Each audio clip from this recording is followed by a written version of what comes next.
வந்திருக்கும் பெரியோர்களே, தாய்மார்களே, நண்பர்களே, இந்த விழாவினை துவக்கி வைத்து சிறப்புரை ஆற்ற வந்திருக்கும் திரு தென்கட்சி சுவாமிநாதன் ஐயா அவர்களே, இந்த விழாவிற்கு வாழ்த்துரை வழங்க வந்திருக்கும் கன்னிமாரா நூலகத்தின் முன்னாள் இயக்குனர் திரு ஆவுடையப்பன் அவர்களே, செம்பாக்கம் மாமன்ற உறுப்பினர் திரு சத்யநாராயணன் அவர்களே, இங்கு நன்றியுரை வழங்க வந்திருக்கும் பேராசிரியர் டாக்டர் கன்னியப்பன் அவர்களே, அனைவருக்கும் எனது முதன்கண் நன்றியை தெரிவித்துக் கொள்கிறேன். நமது மோகனகுமாரன் தெரிவித்தது போல மாடம்பாக்கம் நண்பர்கள் பேரவை என்றுதான் ஆரம்பிக்க நாங்கள் எல்லாம் எண்ணி திட்டமிட்டிருந்தோம். அதற்கு சில கட்டாயங்கள் இருந்தது எங்களுக்கு. அதையெல்லாம் நாங்கள் கணக்கில் கொண்டு அந்த அமைப்பை ஏற்படுத்த வேண்டும் என்று நாங்கள் விரும்பினோம். அவ்வாறு யோசித்துக் கொண்டிருக்கும் போது செம்பாக்க நண்பர்கள் நிறைய பேர் இருக்கிறார்கள். அவர்களும் நம்மோடு இணைந்து செயல்படுவார்கள். மாடம்பாக்கத்தில் உள்ளவர்கள் செம்பாக்கத்தின் வழியாகத்தான் பல இடங்களுக்கு செல்ல வேண்டி உள்ளது. அவர்களையும் நாம் சேர்த்துக் கொள்வோம் என்று யோசனை கூறியதன் அடிப்படையில் தான் நாங்கள் மாடம்பாக்கம் செம்பாக்கம் நண்பர்கள் பேரவை என்ற ஒரு அமைப்பை உருவாக்கினால் நல்லது என்று யோசித்து அதன் அடிப்படையில் முடிவெடுத்து இந்த விழாவினை தொடக்கி வைக்கிறோம். முதலில் இந்த விழா தொடங்க ஒரு இடம் தேவை என்று நாங்கள் முடிவு செய்த போது மாடம்பாக்கம் செம்பாக்கம் இரண்டும் இணையும் இடத்திலிருந்து ஆரம்பிக்க வேண்டும் என்று நாங்கள் விரும்பினோம். ஆனால் அது ஆண்டவன் கட்டளை என்று நினைக்கிறேன். ஆகவே அந்த இடத்தை வேண்டாம் என்று சொல்லி மழை வருமோ என்று யோசித்து ஒரு இடத்தை தேர்வு செய்ய வேண்டும் என்று நாங்கள் தேடிக்கொண்டிருந்தோம். அப்பொழுது ஒரு நண்பர் கிடைத்தார். அது ஒரு நண்பர் மூலமாக தான் இன்னொரு நண்பர் கிடைத்தார். நண்பர் என்று சொன்னால் மோகனகுமாரன் தான் சொல்ல வேண்டும். ஏனால் அவர் அந்த காலத்திலிருந்து இந்த காலம் வரைக்கும் நான் பார்த்த நாள் முதல் அவர் நண்பராகவே தான் இருக்கிறார். அந்த நண்பர் இன்னொரு நண்பரை அறிமுகப்படுத்தினார். அந்த நண்பர் திரு மல்லிகார்ஜுன் ராவ் என்பவர் இப்பள்ளியை நடத்தி வரும் உரிமையாளர். அவரை அணுகிய போது அவர் எந்தவித தயக்கமும் இல்லாமல் யாருடைய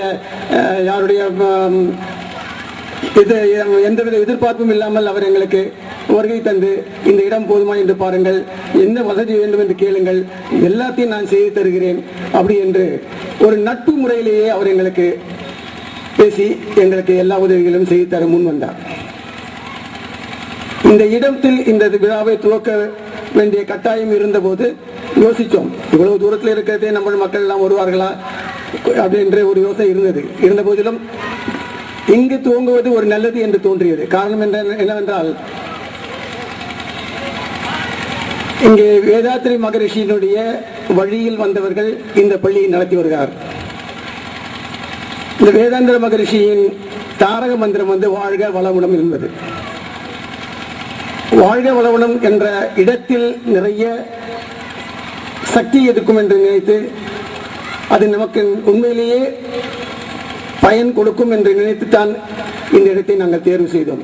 அது தேர்வு செய்தாலும் அது கட்டாயத்தின் பேர் தான் எங்களை கடவுள் கொண்டு வந்து இங்கே நிறுத்திருக்கிறார் என்று தான் நான் நினைக்கிறோம். ஏனென்றால் வாழ்க வளமுடன் இந்த அமைப்பு வளர்ந்து வளமுடன் இருக்கும் என்று அவருடைய ஆசையுடன் தான் இது துவங்க வேண்டிய கட்டாயத்திற்கு இருப்பதால் தான் இங்கு ஆரம்பிக்க வேண்டிய நிலை ஏற்பட்டது.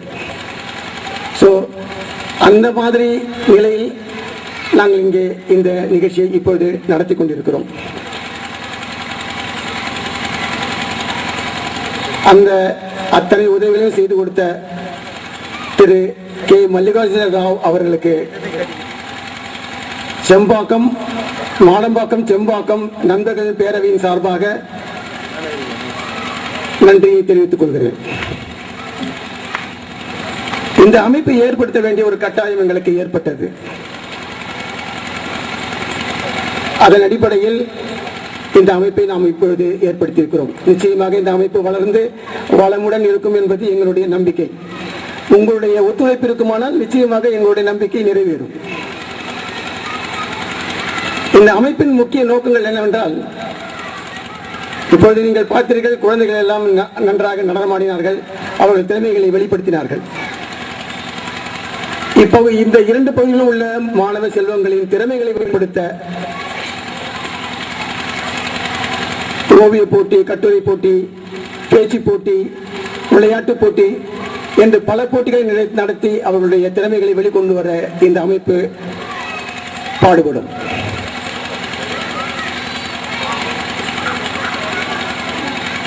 இந்த அமைப்பு இது மட்டுமல்லாமல் இலக்கிய துறையிலும்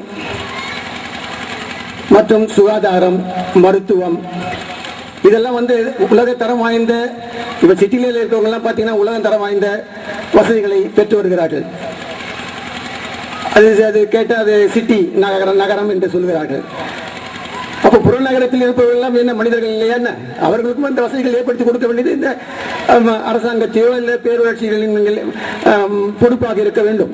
அவர்களும் அந்த வழியில் யோசித்து செயல்பட வேண்டும். மக்கள் இங்கு சேர்கிறார்கள் என்றால் இங்கும் வசதி கிடைக்கும், இங்கும் நம்மளை நல்ல வழியில் வாழ வைப்பார்கள் என்று நினைத்துத்தான் இங்கே மக்கள் இங்கு வருகிறார்கள். அவர்களுக்கு தேவையான வசதிகளை உலகத்தரம் வாய்ந்ததாக இல்லாமல் இருந்தாலும் நகரத்தரம் வாய்ந்ததாக இருக்க வேண்டும். அந்த அளவுக்கு ஏற்படுத்தி தர வேண்டும். அத்தனை வசதிகளையும் செய்து தர உரிய நடவடிக்கைகளை இந்த அமைப்பு வலியுறுத்தும், கடைசி வரை போராடி பெற்றுத்தரும் என்பதை உறுதியாக கூறிக்கொள்கிறேன்.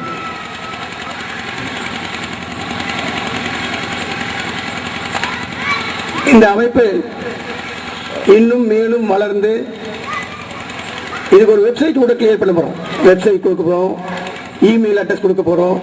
இன்னும் நிறைய கருத்துக்களை முதல்ல இந்த அமைப்பு முதல்ல செய்யக்கூடிய காரியம் என்னன்னா, ஒவ்வொரு பகுதியில் உள்ள மக்களையும் சந்தித்து அவங்களுடைய கருத்துக்களை கேட்டு அந்த கருத்துக்களின் அடிப்படையில் உருவாகும் திட்டங்களை அந்தந்த அமைப்பு அந்தந்த நிறுவனங்களுக்கு தெரிவித்து தேவையான நடவடிக்கைகளை மேற்கொள்ளும் என்பதை உறுதியாக தெரிவித்துக் கொள்கிறேன்.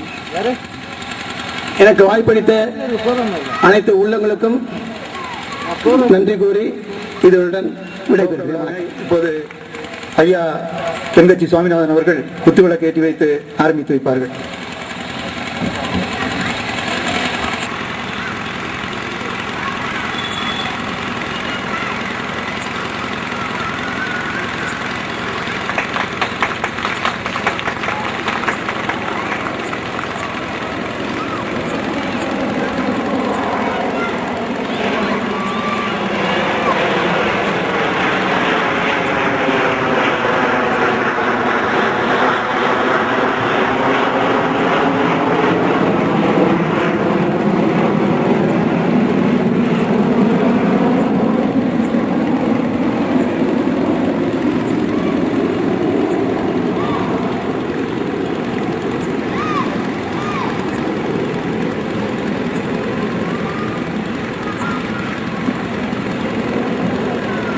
இப்போது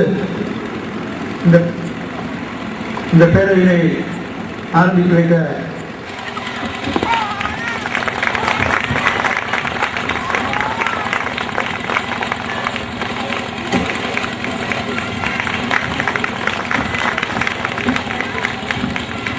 அடுத்ததாக எங்களை எல்லாம் வாழ்த்துவதற்காக வருகை இருக்கின்ற ஐயா திரு என் ஆவுடையப்பன் அவர்களை செம்பாக்கம் பேரூராட்சி மன்ற மாவட்ட உறுப்பினர் திரு சத்யநாராயணன் அவர்கள் பொன்னாடை பொருத்தி நினைவு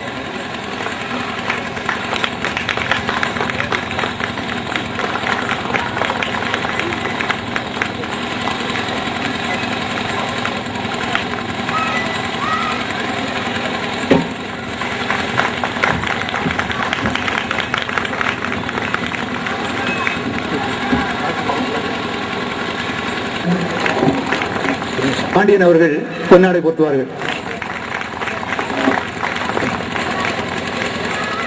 SIVT கல்லூரியினுடைய தமிழ் துறை தலைவர் பேராசிரியர் கன்னியப்பன் அவர்களே, உங்கள் அனைவருக்கும் என்னுடைய நன்றி கலந்த வணக்கத்தை தெரிவித்துக் கொள்கின்றேன்.